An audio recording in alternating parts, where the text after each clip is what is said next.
Chapter 12. The Experiment. Morning came, and with it came a desire within each of them to begin adventuring again, and to set out down the north road towards the keep. They all felt like their adventures so far had been kind of a warm-up, in preparation for what was now before them. The sacred shrine was fascinating and intriguing, but outside of the possible problem the Wood Elves posed, there didn't appear to be any real danger.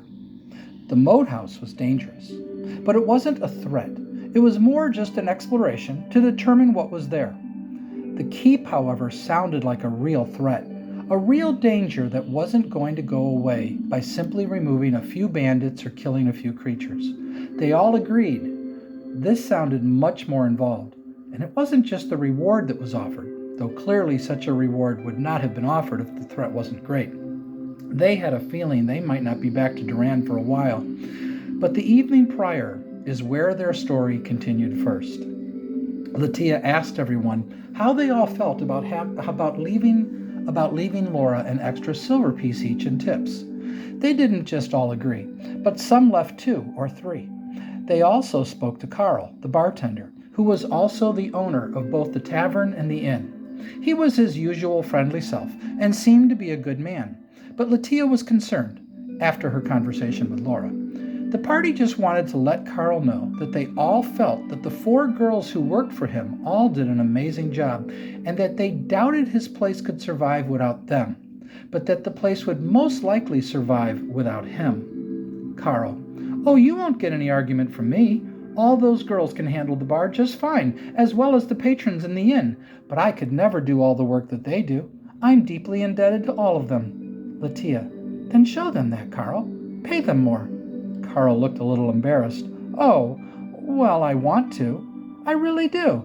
But I have to manage my money properly. You understand. That's just business." Lightmane: "Carl, let me share with you some advice that most of us elves have all come to learn over time. Up north in the Elven Kingdom, I'm told that no elf is destitute, that all elves that live up there thrive, and live in beauty and wonder.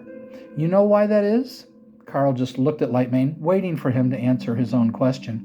"Because it is unthinkable to the elves who live there that any other elf who lives there should lack. For if one lacks, then all lack. But if all thrive, then none lack.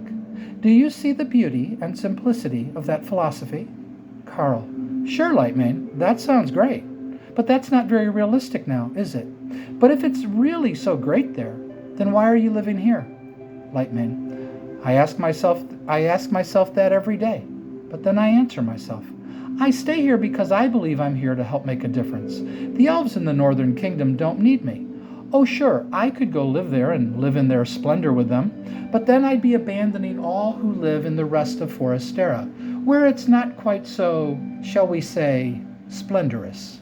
Carl: "So you believe that the elves in the north have abandoned everyone else?" Lightmane: "Oh, I see what you're thinking. No, of course not. They were born there. I wasn't. I was born in the village of Fashion, northeast of here. I want to go there someday and see it for myself, but for now I feel called to serve where I am. Don't you?" Carl, feeling a little awkward now: "Oh, sure, I guess. So are you saying the elves who ended up moving there at some point in their life abandoned everyone else? Do you see my problem with your reasoning?" Lightmane: "I see what you believe is a problem, but that's not what I believe at all. Everyone is free to make their own choices. We must learn to accept the consequences of the choices we make. It's not easy. Sometimes we make bad choices, and all we can do is focus on the present and try to make better ones. That's what I'm trying to do. If an elf moves to the Elven Kingdom, so be it. I do not judge their decision. Let them judge themselves. But this is not why I started talking to you. I would like for you to consider doing me a favor and just try something out, as an experiment. If it doesn't work, I'll come work for you for free for a month." At this, the others looked concerned. Shinfia: "Lightmane, what are you doing? Are you thinking about leaving us?"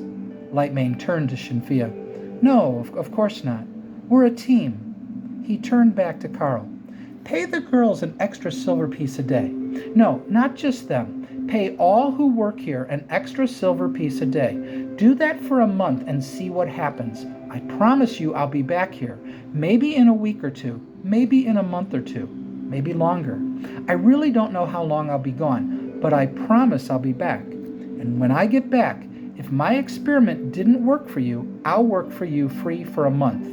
No, 2 months. At that, Carl's eyes widened. But if it works and basically pays for itself, you need to keep paying them. Heck, maybe consider paying them even more. Are you willing to try it out as an experiment to see what happens? Carl seemed deep in thought. That's a lot of money that you want me to pony up. Lightmane, will you go out of business if you do it? Carl, well, no, I can afford it. I think. But that'll mean I'm bringing in less. Not sure I like that idea. I'll tell you what, I'll try it for a week. Lightmane, no. After 1 week, you won't see any results, and then you'll pay them less, which will backfire badly. Commit to 1 month and see what happens. Carl thought some more. This is crazy. You're crazy, Lightmane, but okay, fine. I'll try it for a month. But if this doesn't work, you better honor the deal and come work for me for free, and you better do a good job, too. Lightmane, I assure you, Carl, if it doesn't work, I'll do the best job that I can do. But if it works, I hope you give them a second raise. Carl, sir, we have a deal.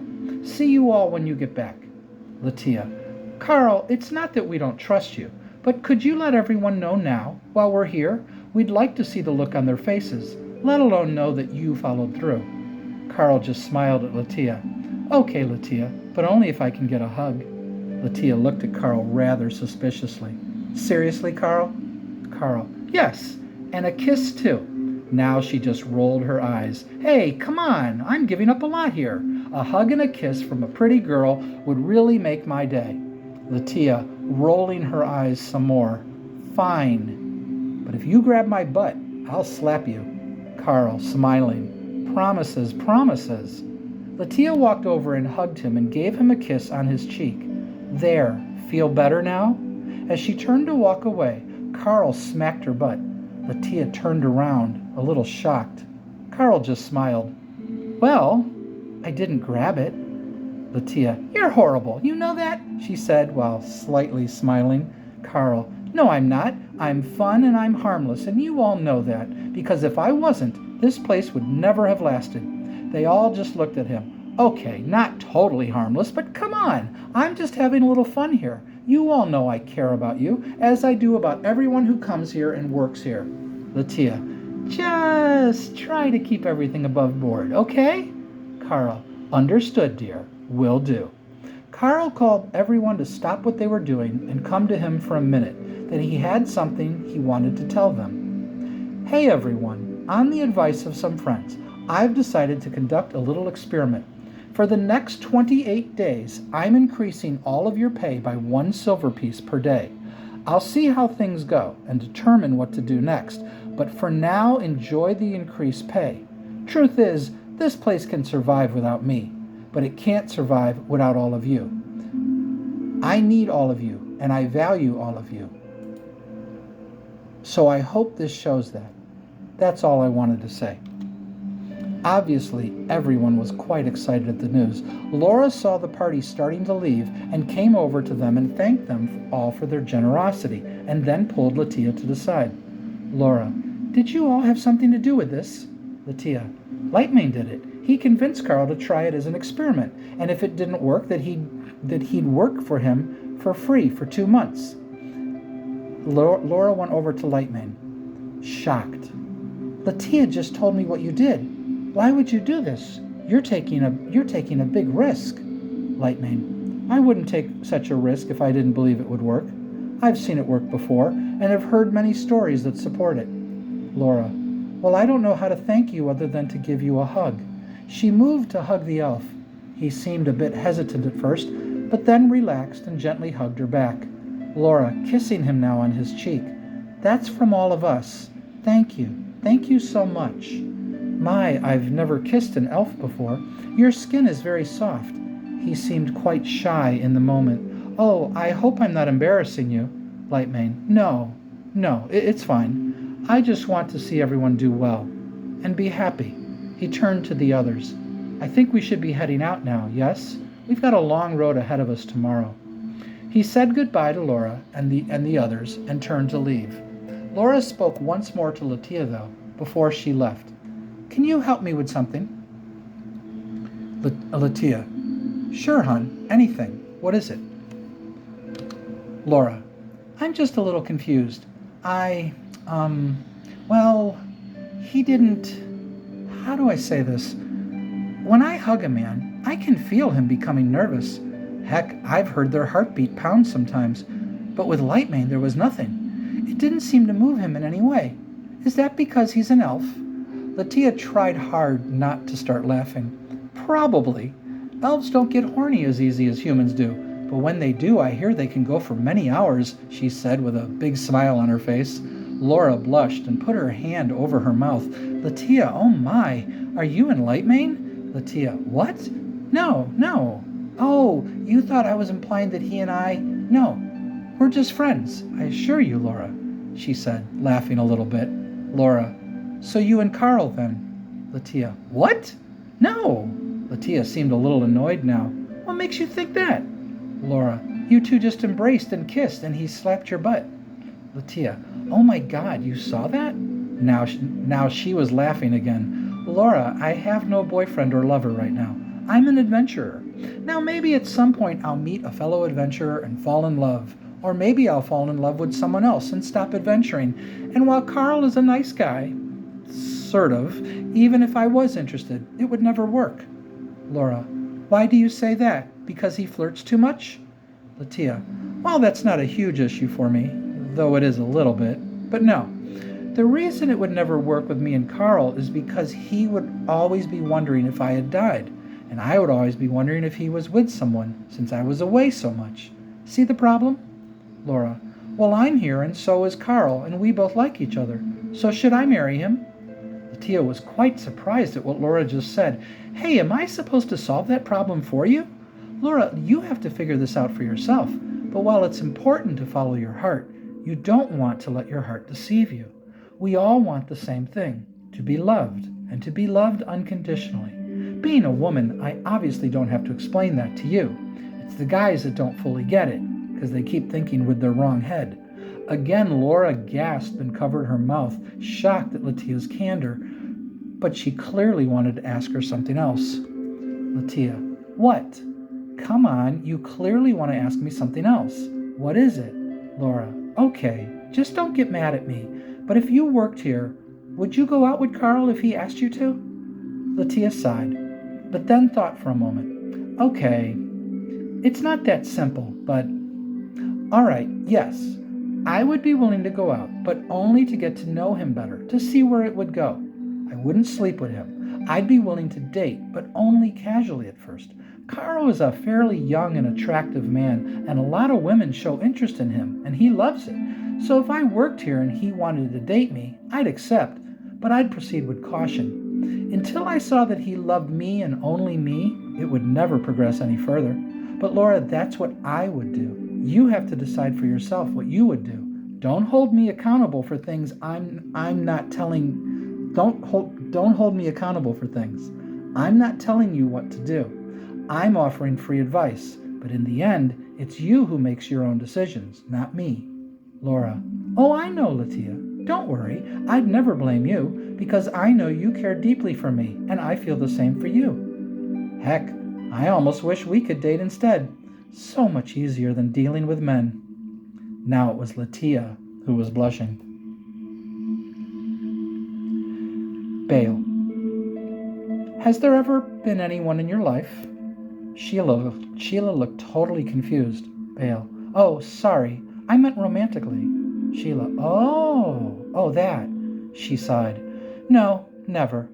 I'm kind of a unique creature when it came to dating, and now, well, I guess I could date someone if anyone was interested, but I think they're all not sure what to make of me yet." Bale: "Oh, well, that's the understatement of the year." Sheila laughed. "How about you? Anyone back home missing you? Wondering what happened?" Bale: "Thankfully, no." Sheila: "Thankfully, no?" Bale: Meaning they're not alone and miserable, wondering what happened to me. Sheila: Oh, right. I thought maybe you meant you were... Yeah, never mind. Bale: I was an adventurer, a wizard. I was committed to the study and acquisition of arcane knowledge and magic. I still am. Only a fellow adventurer could have drawn my interest elsewhere. So the reason no one dated you is because you were unique in your world? No one was like you? Sheila nodded her head. Yep, no one. In that regard, I was all alone, which is probably why I spent as much time with my parents as I did, and studied and trained for my entire life the way I did. Had I had friends, I'm sure my life would have been very different. Bale: You had no friends? Sheila: I have a friend. Bale looked at her inquisitively. I have you. Bale smiled and came over and sat next to her. You've been the best friend that I've ever had, too. I'm extremely lucky that I met you. I can't imagine what I'd be doing right now if I was alone in my current condition. But Sheila's thoughts had strayed. The Wood Elves were interested in me. At one point, all I ever was to them was an outsider, an embarrassment. Then, just like that, I was their hero. They think they're so different from non-Wood Elves. Well, don't get me wrong, they are. It's just, if only they fully understood the truth about themselves, like I do.